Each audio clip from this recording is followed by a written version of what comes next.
Hello दोस्तों, मेरे YouTube channel पर आपका स्वागत है। तो चलिए कहानी शुरू करते। कहानी अच्छा लगे तो प्लीज़ चैनल को लाइक और शेयर। मालाबार हिल्स। राघव कमरे से बाहर आता है तो देखता है आरती लिविंग रूम में नहीं थी। आरती को लिविंग रूम में ना देख राघव को कुछ अजीब लगता है। वो किचन में आता है तो देखता है वो आरती वहाँ पर भी नहीं थी। आरती को किचन और लिविंग रूम में ना रख पाकर राघव उसके कमरे की तरफ देखने लगा, जहाँ पर दरवाज़ा बंद था। राघव टाइम की तरफ देखता है जिसमें रात के 9 बज रहे थे। टाइम को देखते हुए राघव अपनी आरती के कमरे के दरवाजे पर खटखटाते हुए बोला, आरती। अंदर से आरती हड़बड़ाते हुए दरवाज़ा खोलकर बोली, हो। आरती को हड़बड़ी में देखकर राघव आंखें छोटी करके बोला, क्या कर रही थी और इतना हड़बड़ा क्यों रही है? आरती अपना सिर नहीं में हिलाते बोले, कुछ भी तो नहीं। आपको भूख लगी है? मैंने खाना बना दिया है। वो तो ठीक है, क्या तुम नहीं खा रही हो खाना? राघव ने पूछा, जिसके जवाब में आरती उसकी तरफ देखते हुए, आप खा लो, मैं बाद में खा लूँगी। राघव अपना सिर हिला उसके देखते हुए बोला, चलो मेरे साथ खाओगे? आरती अपना सिर नहीं में हिलाते हुए, आप जाइए ना, मैं अकेले खा लूँगी। क्यों, मेरे साथ खाने में तुम्हें दिक्कत है? राघव ने पूछा, जिस पर आरती ने अपना सिर नहीं में हिलाते हुए बोला, मुझे कोई दिक्कत नहीं है, लेकिन क्या? राघव ने उसे चुप देख कर कहा, जिस पर आरती थोड़ा हिचकिचाते हुए बोली, मुझे अच्छा नहीं लग रहा है। राघव 2 मिनट आरती को देखने के बाद बोले, चलो डॉक्टर के पास चलते हैं। आरती अपना सिर नहीं में हिलाकर बोली, नहीं, डॉक्टर के पास नहीं जाना है। राघव कमरे का दरवाज़ा खोल अंदर आते हुए बोला, क्या हुआ है? आरती उसे रोकने की कोशिश करते हुए, अरे नहीं, ये कहते हुए जल्दी से खुद को ब्लैंकेट से लपेट लेती है। राघव बेडरूम में आकर अपनी नाक सिकुड़ाते हुए बोले, तुम घर को बहुत अच्छे से साफ रखती हो, लेकिन ये तुम्हारे कमरे में अजीब सी स्मेल क्या है? ब्लड की स्मेल है। ये कहते हुए राघव आरती की तरफ देखते हुए आगे बोला, क्या तुम्हें चोट लगी? आरती अपना सिर नहीं में हिलाते हुए, नहीं, मुझे चोट नहीं लगी है। राघव आरती के हाथ को ब्लैंकेट लेते हुए बोले, तुम ब्लैंकेट क्यों ओढ़ रही हो? आरती ब्लैंकेट को कस कर पकड़ते हुए, आप मुझे परेशान क्यों कर रहे हो? मैं कह रही हूँ ना, कुछ नहीं हुआ है, आप जाइए यहाँ से। राघव एक गहरी सांस भरकर बोला, अगर तुम मुझे बताओगी नहीं तो मैं जानूंगा कैसे कि तुम्हें क्या हुआ है? जिस पर आरती अपने पैर के अंगूठे को जमीन पर रगड़ते हुए बोली, मेरी एमसी हुई है। राघव कंफ्यूजन में आरती को देखते हुए, क्या, ये क्या होता है? इसलिए मैं कह रही थी कि आपको नहीं पता, आप जाइए यहाँ से। आरती ने राघव को धक्का देते हुए कहा, जिस पर राघव दीवार के सहारे रुकते हुए, अरे तुम मुझे खुलकर बताओगे तभी तो समझ में आएगा ना। ऐसा तो नहीं है कि मैं जिंदगी भर औरतों के बीच में रहा हूँ। जिसे सुनकर आरती राघव की तरफ देखते हुए बोली, मेरी पीरियड आ गए हैं। राघव थोड़ा सा ऑकवर्ड होकर इधर उधर देखते हुए, अच्छा ऐसा कहो ना, तो तुमने सैनिटरी पैड यूज़ किया? आरती अपना सिर नीचे झुकाकर बोली, मेरे पास नहीं है। राघव उसके कबर्ड की तरफ जाते हुए बोला, इडियट, मैं खरीद कर लाया था क्योंकि फलक ने कहा था कि तुम्हें इसकी ज़रूरत पड़ सकती है। ये कहते हुए राघव कबर्ड से बैग निकाल कर उसके सामने रख देता है। आरती बैग लाकर राघव की तरफ देखते हुए बोली, ये फलक कौन है? आपने कहा था आप किसी को पसंद करते हो, क्या ये वही है? राघव आंखें छोटी करके बोला, आपने अपने आप से मतलब रखो, मेरे चीज़ों से नहीं, और जाकर के पहले कपड़े बदलो और अच्छे से धो लेना। इतना कहकर राघव कपड़े से बाहर चला जाता है। आरती राघव के जाने के बाद खुद से, मैंने रुमाल यूज़ किया था जो मेरे पास था। इतना कहकर कहते हुए अपने ख्यालों को झटक सैनिटरी पैड लेकर वॉशरूम की तरफ चली जाए। कुछ देर बाद आरती कपड़े चेंज कर सूट सलवार में कमरे से बाहर आती है और राघव की तरफ देखती है जो कि टीवी देख रहा था। आरती उसकी तरफ एक नज़र देखने के बाद अपने पेट पर हाथ रख गहरी सांस भरते हुए किचन की तरफ जाने लगती है, जिस पर राघव कहता है, कॉफ़ी टेबल पर दोनों के लिए मैंने खाना लगा दिया है, आ जाओ। राघव की बात पर आरती उसकी तरफ आ जाती है और दोनों अपना डिनर करने लगते हैं। राघव एक नज़र आरती की तरफ देखने के बाद डिनर करते हुए बोला, तुम्हें किसी चीज़ में इंटरेस्ट है या ऐसा कि तुम आगे पढ़ाई करना चाहती हो? राघव की बात पर आरती अपना सिर नहीं में हिलाते हुए, नहीं, मुझे कुछ नहीं करना। जिसे सुनकर राघव अपनी आंखें छोटी करके बोला, मैंने पहले ही कह दिया था तुम्हें इंडिपेंडेंट बनाने तक बस तुम्हारे साथ रहूँगा। जिंदगी भर का ठेका लेकर नहीं रखा है मैंने, इसलिए सोच लो तुम करना क्या चाहते हो।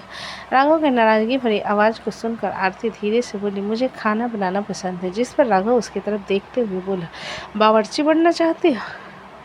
आरती अपना सिर नहीं में हिलाते हुए बोली, सुना है मुंबई में बड़े बड़े होटल है जहाँ पर लोग खाना बनाते हैं और उन्हें अच्छे पैसे मिलते हैं, मैं भी वही कर लूँगी।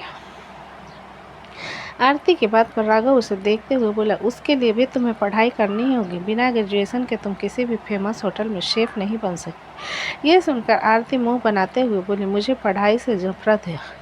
बुक्स देखते ही मेरा सिर घूमने लगता है, मुझे बुखार आ जाता है। मैंने बहुत मुश्किल से 12th पास किया, हालांकि मेरे 70% आ गए थे। तुम्हारी बातें सुनकर मुझे वापी की याद आ गई, वो भी बिल्कुल तुम्हारी तरह है, राघव ने पानी पीते हुए कहा। जिसे सुनकर आरती मासूम से चेहरा बनाकर बोले, अगर आपको मुझे घर में बैठा कर खिलाने में दिक्कत है तो मैं चपरासी का काम भी कर लूँगी। राघव आरती की बात पर अपने दांत पीसते हुए बोला, तुम मुझे इनडायरेक्टली सबसे गाली खिलाना चाहती हो? आरती अपना सिर नहीं में हिलाते हुए बोली, नहीं, लेकिन मुझे पढ़ाई नहीं करनी। राघव 2 मिनट सोचने के बाद बोला, मैं तुम्हारे लिए सर्टिफिकेट बनवा सकता हूँ, लेकिन उसके लिए भी तुम्हें एग्ज़ाम देना होगा। ये सुनकर आरती खुश होते हुए बोली, हाँ तो ठीक है ना, मैं एग्ज़ाम दे दूँगी। राघव अपना सिर हिलाकर बोला, ठीक है, मैं पता लगा कर तुम्हें बताता हूँ। आरती अपना सिर हिला देती है, तभी उसके घर का डोरबेल बजता है। राघव आरती को बैठने का इशारा कर जाकर दरवाज़ा खोलता है तो सामने डेविड खड़ा हुआ था।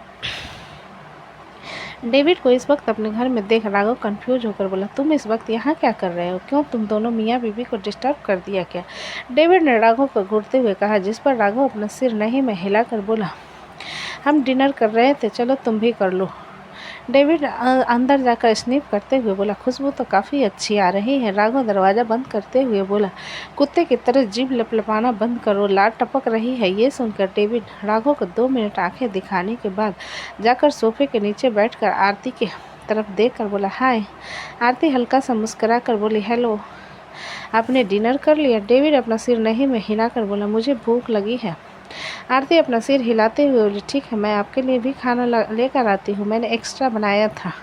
इतना कहकर आरती उठकर अपना प्लेट उठा किचन की तरफ चली जाती है। डेविड उसे जाता हुआ देखने के बाद राघव की तरफ देखकर बोला, मुझे तुमसे कुछ बात करनी थी। राघव अपना सिर हिलाकर बोला, मुझे पहले ही पता चल गया था, क्योंकि तुम कभी मेरे घर में इस तरीके से मुंह उठाकर नहीं आते। अब बेइज्जती करना बंद करो और जो कह रहा उसे ध्यान से सुनो। डेविड ने अपना राघव को आंखें दिखाते हुए कहा, जिस पर राघव उसकी तरफ देखने लगा तो डेविड उसे कुछ बताने लगा। पूरी बात सुनने के बाद राघव डेविड की तरफ देखते हुए बोला, तुम मुझे मार खिलाना चाहते हो? डेविड अपना सिर नहीं में हिलाकर बोला, नहीं, शादी करना चाहता हूँ। जिसे सुन राघव अपना सिर हिलाकर बोला, ठीक है, तो तुम जाकर बॉस से बात करो इस बारे में। डेविड राघव की बात पर बोला, तो कल तुम चलोगे मेरे साथ? जिस तरीके से तुम बता रहे हो, तुमने लगभग सारी तैयारी कर ली है, बस तुम्हारी वाली को ही वहाँ लेकर आना है, ठीक कहा ना? राघव ने पूछा, जिसके जवाब में डेविड अपना सिर हिलाते हुए बोला, बिल्कुल सही। डेविड के एक्साइटमेंट को देखते हुए राघव अपना सिर हिलाकर बोला, ठीक है, तो हम सब रहेंगे कल वहाँ पर। डेविड राघव को गले लगाते हुए बोला, यार तो सच में मेरा बहुत अच्छा वाला बॉयफ्रेंड है। अचानक उन्हें किसी चीज़ के टूटने की आवाज़ सुनाई देती है। जब वो लोग सिर घुमाकर उस तरफ देखते हैं तो आरती के हाथ से पानी का गिलास गिर गया था और वो आंखें फाड़ कर उन दोनों को देख रही थी। आरती के रिएक्शन को देखते हुए डेविड राघव से दूर होकर बोला, डोंट वरी सिस्टर, ये तुम्हारा हस्बैंड है, मैं ऐसा लड़का नहीं हूँ, लेकिन कभी कभी खुश हो जाता हूँ तो कंट्रोल नहीं होता। आरती उसके सामने खाने के प्लेट रखते हुए बोली, आपका खाना। डेविड अपना सिर हिलाकर खाना खाने लगता है और आरती को थम्स अप दिखाते हुए कहता है, 100 में 100, बहुत अच्छा खाना बनाया है तुमने। फिर राघव की तरफ देखते हुए बोला, तुम्हें बीवी बहुत अच्छी मिली है। राघव डेविड की बात पर कोई जवाब नहीं देता और आरती गिरे हुए ग्लास को साफ करने लगती है। और इधर अवस्थी हाउस में सुधांशु जब से ध्रुवी को छोड़ कर आया था, अपने कमरे में ही घुसा पढ़ाई कर रहा था और तैयारी कर रहा था। आखिर में 7 बजे रेडी होकर ध्रुवी को डिनर डेट पर ले जाने के लिए बेडरूम से निकलता है। शेखर जी बाहर से आते हुए सुधांशु को देखकर बोले, कहाँ जा रहे हो? सुधांशु शेखर जी के हाथ से बैग लेकर सोफे पर रखते हुए बोला, कल 3 महीने की ट्रेनिंग पर जा रहा हूँ, तो आज ध्रुवी के साथ बाहर डिनर करने वाला था। शेखर जी सुधांशु के बात पर बोले, लेकिन ध्रुवी तो किचन में है, तो तुम कहाँ जा रहे हो? सुधांशु शेखर जी की बात पर हैरान होते बोले, लेकिन हमने तो बाहर डिनर करने का प्लान किया था और वो यहाँ क्या कर रहे हैं? ये कहते हुए किचन में जाकर देखता है जहाँ नीरू कुर्सी पर बैठे हुए थे और ध्रुवी एप्रन पहने खाना बना रही थी। ध्रुवी को अपने घर के किचन में देखकर सुधांशु का दिल पसीज जाता है। वो अंदर आते हुए कहते हैं, तुमने कहा था बाहर जाएंगे। सुधांशु की आवाज़ पर ध्रुवी पलट कर उसकी तरफ देखकर मुस्कुराते हुए बोले, अरे वाह, तुम तो बड़े हैंडसम लग रहे हो, और मैंने ये कहा था कि हम डिनर डेट करेंगे, ये नहीं कहा था कि बाहर जाएंगे। और 3 महीने के लिए बाहर जा रहे हो तो मम्मी पापा के साथ करना चाहिए ना। कि गर्लफ्रेंड के साथ, जिसे सुनकर सुधांशु अपनी आंखें छोटी करके बोला, अच्छा मतलब सारा इल्ज़ाम मुझ पर लगा दो, और तुमने तो कहा था तुम्हें खाना बनाना नहीं आता। ध्रुवी सब्जी की तरफ इशारा करते हुए, एक सब्जी बन चुकी और दूसरा बना रही हूँ, मुझे अंडर एस्टिमेट मत करना। नीरू उन दोनों की तरफ देखकर मुस्कुराते हुए ध्रुवी से बोली, अब सुधांशु अपने कैद खाने से बिल्कुल निकल चुका है, तो तुम जाकर थोड़ी बातें कर लो, बाकी का खाना मैं बना दूंगी। ध्रुवी अपना सिर नहीं में हिलाते हुए, नहीं आंटी, अंकल बाहर मिठाई लेकर आए हैं, उन्हें आप प्लेट में लगा दीजिए, बाकी सब्जी बनाने वाले हैं, और बाकी के रोटी सब्जी और पूरी मैं बना चुकी हूँ। नीरू ध्रुवी के बाद अपना सिर हिलाकर किचन से बाहर चली जाती है। उसके जाने के बाद सुधांशु जाकर कुर्सी पर बैठते हुए, मतलब प्रॉमिस अच्छे से निभा रही है। ध्रुवी अपना सिर हिलाते हुए बोले, हाँ कहा था ना, उन्हें कभी अकेला नहीं छोड़ूंगी। सुधांशु खड़ा होकर आकर ध्रुवी के हाथ में हाथ डाल सब्जी में कलछी चलाते हुए बोला, बिल्कुल टीवी वाली फीलिंग आ रही है।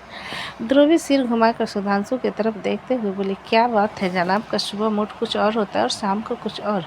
सुधांशु अपना सिर हिलाते हुए बोला, मैं कपड़े चेंज करके आता हूँ, क्योंकि घर में मुझे फॉर्मल अच्छे नहीं लगते।